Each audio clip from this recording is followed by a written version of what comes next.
Let's talk about something different today. Not just a strategy, but a story. It's about a world that, well, it might just feel a little too familiar.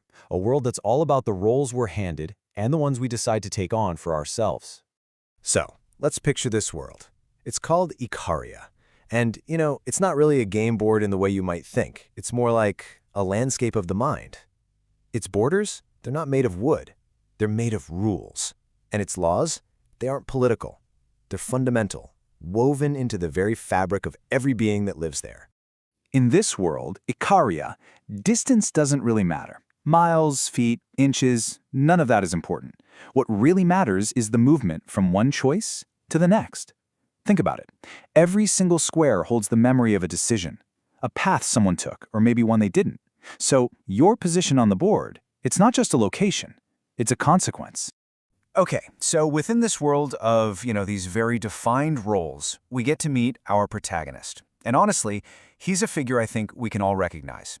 He represents that feeling of being born into a path you didn't choose, a piece in the game that hasn't quite figured out that it's allowed to ask why.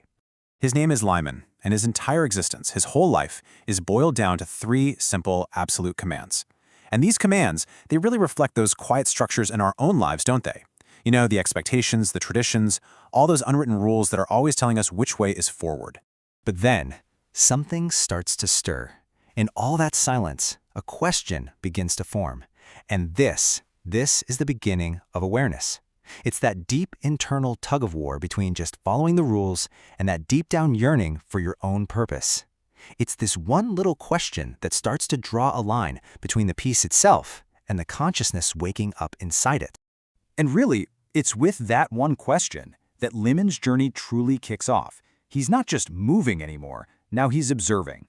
Every single piece he meets, every encounter across the board, it becomes a lesson, a whole new way of seeing the game itself. So his first teacher is the bishop. And the bishop is all about insight. See, the bishop doesn't look at the board and just see black and white squares. No, he sees this whole network of hidden diagonals, of these unseen connections. He represents that ability to spot potential where everyone else just sees rigid, straight lines. And this is the wisdom the bishop shares with him. Just think about what that means for a second. The piece that's seen as the most common, the most expendable, that's the one that holds the most power to completely change the game. It's such a great reminder that real, profound change, it often comes from the places we'd never think to look. All right, so next up, Limen meets the knight. Now, the knight embodies a totally different kind of wisdom. While every other piece is sticking to these predictable paths, straight, diagonal, the knight moves in this L shape that just defies simple logic. He's all about the unconventional approach, the necessity of thinking outside the box. So the knight's lesson, it's one of courage, but also strategy. He teaches Limen that progress, well, it isn't always a straight line. It's not always going to look logical to someone on the outside.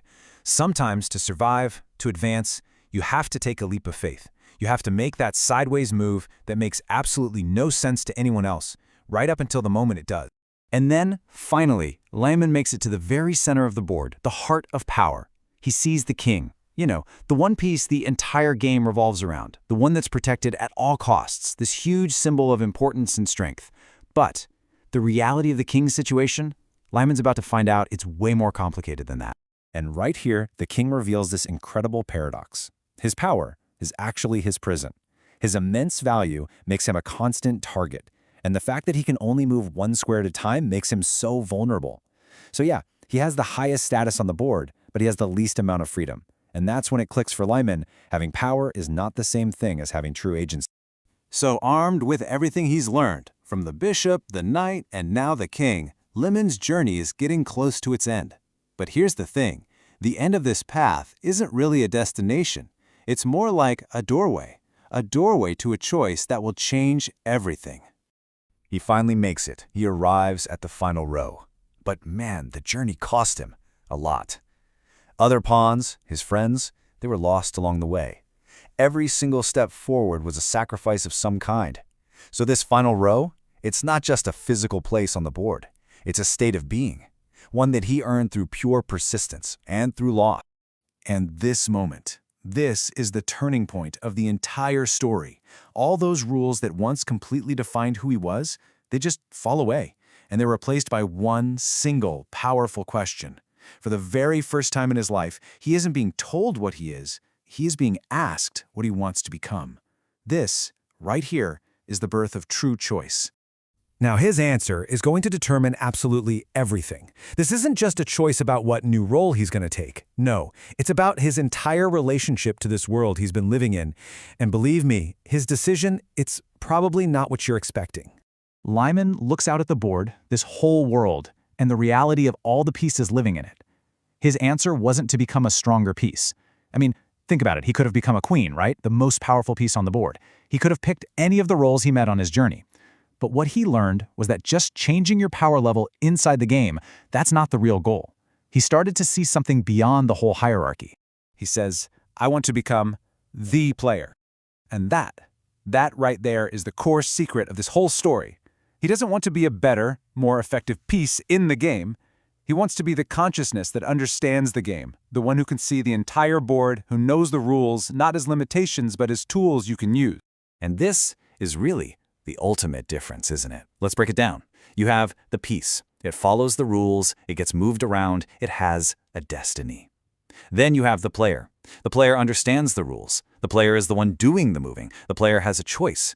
It's that massive shift from just being a subject of the system to actually understanding it. And so we're left with this one final thought that kind of sticks with you. The story of Echarya, of Limen, it suggests that wherever you start in life, that doesn't have to be where you finish. The greatest transformation isn't about grabbing more power. It's about gaining awareness. So the real question it leaves us with isn't just, what piece are you? It's, are you willing to see the whole board?